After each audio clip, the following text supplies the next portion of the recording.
All right. Hey, how's everybody doing tonight? Kurt with the Fishing Crew. We're here at the 4th annual South Dakota Governor's Bass Cup, and I got Brandon Jenigas with me from Texas.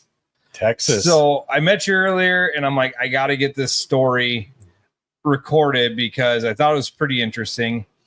You're originally from South Dakota. Yes, sir.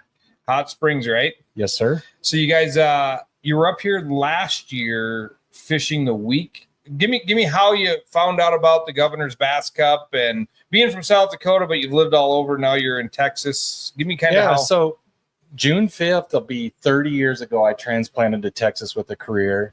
Born and raised in South Dakota. My partner and I have fished for 18 years somewhere in the country, bass fish one week a year. Last year, we showed up here the day after the Gov Cup, the Bass Cup. And everybody in all the locations were asking, were you guys here for the tournament? And we're like, what tournament? And when we found out about it, we were like, we are coming back, because we had one of the most spectacular out of our 18 years of meeting up all over the country, whether it be in Texas, Missouri, South Dakota, the best week we ever had fishing. It was phenomenal. And we're like, we are going to that tournament. So we were talking about that earlier, and people, we're walleye. Sure. I've only been doing this bass thing like 4 years, but the Elite Series came to Lake Oahe twice. But we have something special. This is a phenomenal fishery. I've been all over the place. I've been Sam Rayburn, Toledo Bend, OH Ivy, all these big lakes you're seeing in all the social media and all the big fish. I tell you, you come up here, if there's any bass fishing technique that you want to, or any fishing, you want to just come up here and you just catch fish. It's not like, am I going to get bit? Because I've been in a lot of lakes where you spend 8 hours on the lake and not even get a bite. Here, you catch fish. I mean, the South Dakota GFP has done an amazing job keeping this fishery here. This is one of the best kept secrets, I really think, in the country right now. Yeah, and I mean, 7-2 state record comes from Lake Oahe in July. That's amazing. Like, for a smallmouth, I mean, I know the Elite Series was on Fort a couple weeks ago, and that means not, I mean, that place is something incredible, but that's largemouth. But right. I mean, from fishing all over and fishing the smallmouth, chance to catch a state record. And I mean, I think, that was July post spawn. These fish right now, from what I've been, what are you seeing on the water? What are the fish looking like? I mean, there's some very, very healthy fish. From last year to here, I feel like we're about a week, maybe or so, a little behind. Weather's a little different, but it's just amazing. They're healthy. They don't quit. They fight and fight and fight and fight, and it's unbelievable. It's just it's a great fishery. It's in great shape.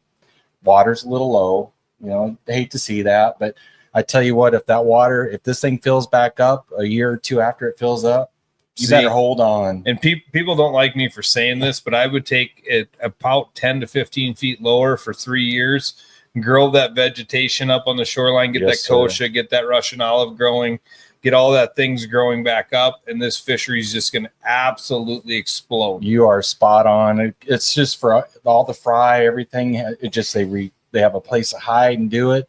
Anytime any lake comes up like that and do it, it's phenomenal. Like a year or two after that. And I'm looking forward to it. And that's all we talked about the last 2 days on the water, is just like, this thing fills up. Look at how this is going to be. Great fishery. I got people all the time, it's so low, and I'm like, I could take it lower. Give me some trees growing back up, get some of that stuff that and that's the thing is, this lake was on such a trajectory until 2011 when we hit the flood. Right. Flood really did almost a complete reset in our body of water. And I got a hats off to Game Fish and Parks for really, people, we've all been upset with them. I've been upset with them in the past on stuff they're doing what we don't think is right, but it's really showing off because the smallmouth are incredible. They are. I mean, I was talking to guys earlier this week, and they said it's going to be, 25-pound bag is probably going to happen. You're probably going to see 50 pounds on 6 bass to win this tournament. That's amazing. That is absolutely amazing. And I mean, we've been close. We've had 40s. We haven't hit the 50-pound mark yet, but I think for 6 bass, we could probably see it this week. So yeah, we appreciate you driving up from Texas. You bet. Anytime. I mean, born and raised in South Dakota, my heart's here. So if you give me an opportunity to come back home, I'm going to take it. And now with this going on, we talked about it earlier. I have a bunch of guys down in Texas that are very interested. So we're going to try to grow this thing for you. I mean, you put on an amazing tournament. I've been to a lot of really big tournament trails and across all the different states, and very good class act. You put on a great tournament. We appreciate that. And, you know, it's like when I first started this thing and, you know, 4 years ago, they're like, do you know what you're doing? And I'm like, I'm going to have to rely on a few of you for the bass stuff. But I've been weighing fish at that point for 14 years. I'm like, I think I know what I'm doing on weighing fish. I mean, I run coyote tournaments to weigh coyotes. So you put them on the scale, you weigh them, you read a weight, and that's what you do. Right. You know, but no, I think, you know, we're going to grow this thing up. Yeah. I mean, my goal is to be just like it's big brother, the South Dakota Governor's Cup, the walleye won with 200 teams, like I told you. And, you know, but for a chance, you're representing Texas this weekend. Yes, sir. You got a chance at the traveling trophy. That means you have to come back if you win the trophy, because you got to bring my trophy back. And you take that home, or you win the thing. You get the custom rings where you're never getting. I mean, they're like I said, right now there's 6 of them in existence. Hopefully, you can take a couple home to Texas for you. That's awesome. And I have an amazing wife that if I win this, she will allow me to come back here to do it. So. Well, hey, amazing wife. If he just does good, let him come back. Yes, most definitely. So, well, hey, thank you. I really appreciate what you do here, and it's an amazing tournament. Yeah, thank you for that. Thanks for coming up, buddy. All right, we'll see you in the morning. We're gonna round robin this thing. We're gonna bring in Eric Storm next and talk to Stormy. He's fished this since year 1 and kind of was one of the guys I bounced a few ideas off of in the very beginning. And Eric, how you doing tonight, buddy? Pretty good. Yourself? Oh, I'm doing all right. So you've been fishing this since year 1. Yes. And what are you thinking? What are you thinking the lake's looking like now? We started, May, and then we went to June, and we've kind of jumped it around. We've tried to put our weekend right here at the first end of May, beginning of June.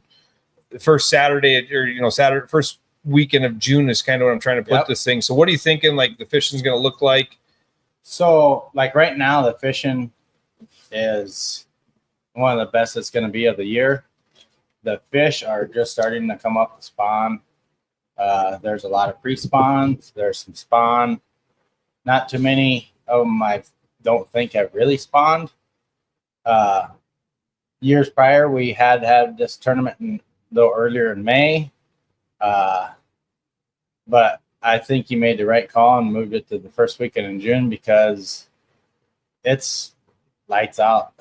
If you find a fish, you're going to have, 50 to 100 fish a day. Jeez. And they're nice ones. They are nice ones. So with that, this moving up on beds, being a walleye guy by heart and by nature, from what I understand is smallies don't like walleyes just go up on the shoreline, dump their eggs. Smallies build a bed, and then they protect the eggs and they do all that kind of stuff. Yes. You want to explain that when you're saying they're moving up onto beds? Okay. And what's that mean? When I say them fish are moving up, so a lot of times when we fish smallmouth, you fish in that, 15, 25 foot of water. But in the springtime, when they move up shallow. I mean, and I'm talking 10 foot or less, 8 foot or less, actually. And they get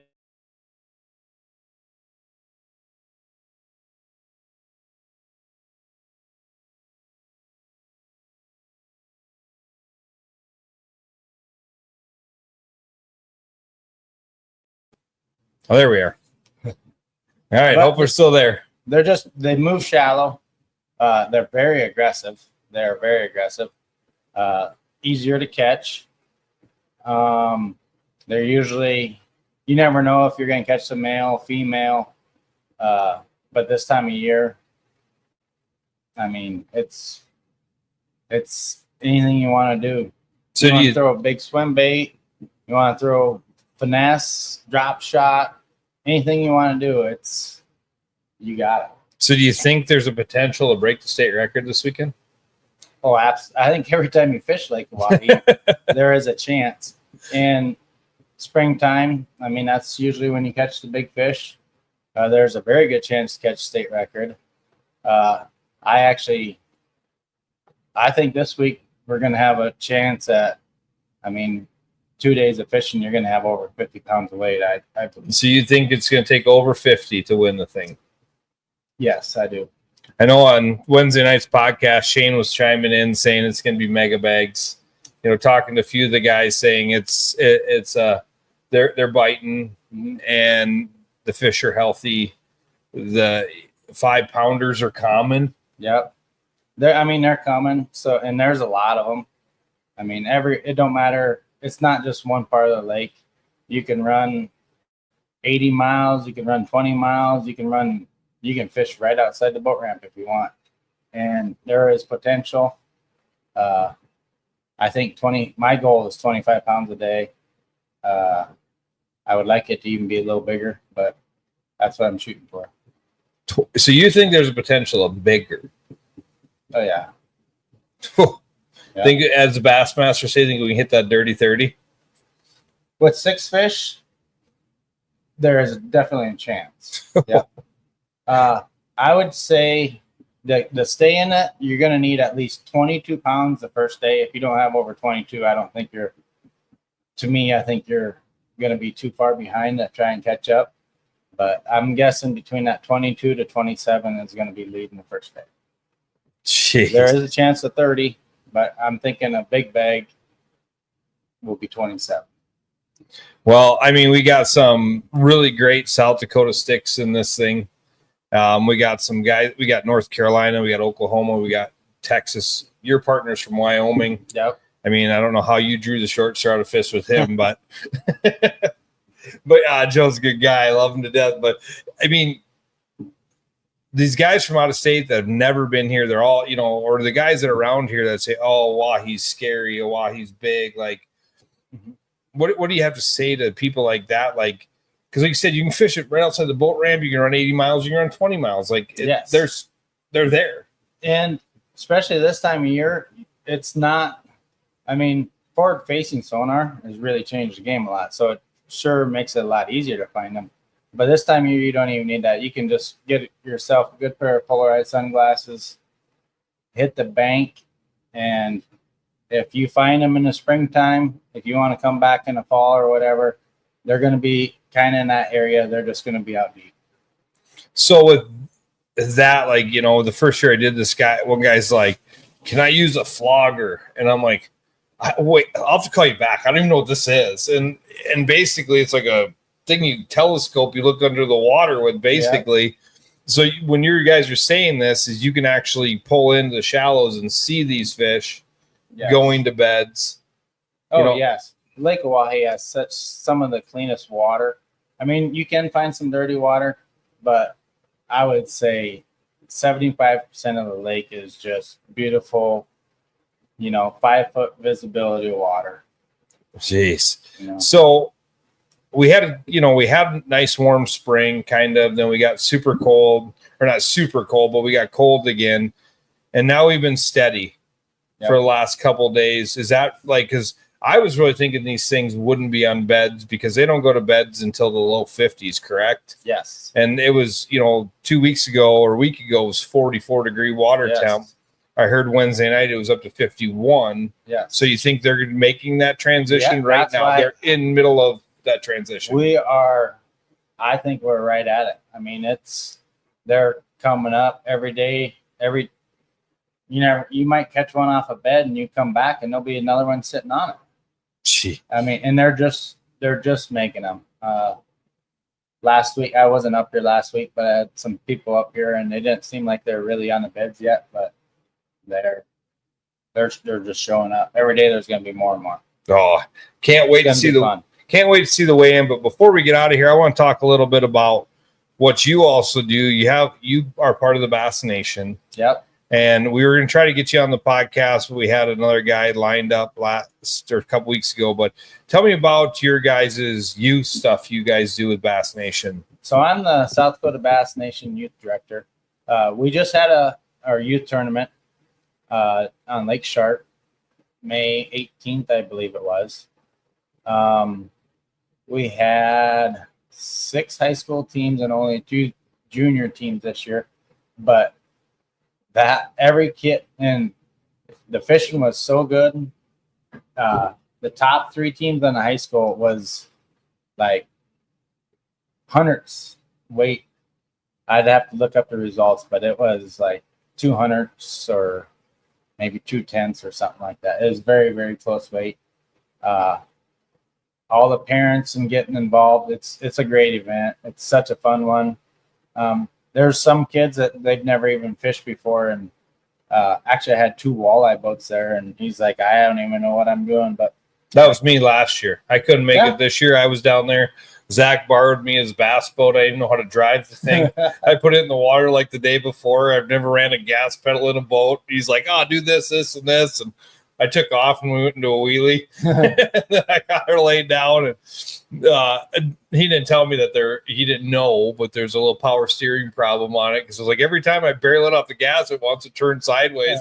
So we were going to make a run, but I'm like, I don't know what I'm doing. So I'm going to go to this first rock point. And had a couple young boys with me, and I let them down. We did catch a bass and bring it in, but that's the thing is, okay, so it doesn't cost the kids anything. They got to have a youth membership, correct? Youth membership, and it does cost $30. Oh, is it $30? I can't remember. It is $30 a kid, but if the top team on each division get an invite to the national championship, and we actually had one kid from Pierre last year, Tayson Steele. He won the junior division. Actually, we had the junior division, and then the high school division was Max Flatten and Sam Spies. Both of them went down to the national championship, but Tayson did very well. Like he was in the top 10, I believe. 6. I'd have to. He crushed it day one. Oh, he's one fish away from being national champion by himself. Yeah, and they had so much fun that his dad, so now he's done with the junior. His dad brought him. They're in the high school division. They actually won the high school division, and just to prove how much fun and everything they had, they can't wait to go back. Yeah, they're so going back again. Last year I believe the juniors were in like Tennessee. Yes, they went down to Tennessee. They got to go fish with like 200 and some junior teams. Yep. And I mean, for $30 and the membership, youth membership to bass. Yep. And these kids get to go chance at taking it further on. And then you wouldn't believe the scholarships that's out there for a kid. I was telling I mean, it's unreal. If you want to fish for college, there is a lot of schools out there. And the best way really to get into it is in a high school organization such as Bass Nation. So I was talking with a guy yesterday, and his daughter plays hockey, and she's, going to go travel and play hockey. And she's a sophomore, going to be a junior in high school and looking at living somewhere else. And he's like, yeah, my son, all he wants to do is fish. And I'm like, he can get a scholarship to go to college fishing. Yeah. Like Max Flatten is committed to, I can't remember what college, somewhere down south to be on their bass team. Yeah. Waze Rass, who fished this thing last year, he's fishing for a college, and they go around and do this thing. Sam Spies and Max Flatten have fished a lot of the high school stuff across the country. Yeah.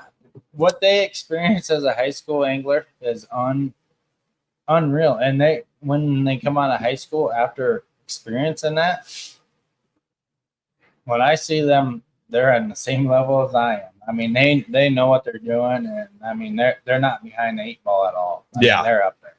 And that's the thing is, even if you're, don't want to travel across the country and do this, there's still an event right here in South Dakota that you can experience that and get that chance to go to that next level.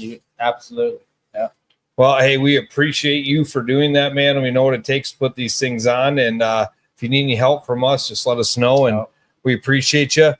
Zach failed at his job. He was supposed to bring me a couple more guys. So I think we're going to sign off for the night. Check us out tomorrow morning. I'll be live about 6:50 to do the takeoff show, and we'll see you guys tomorrow morning. Thanks, Eric. Yep. See ya.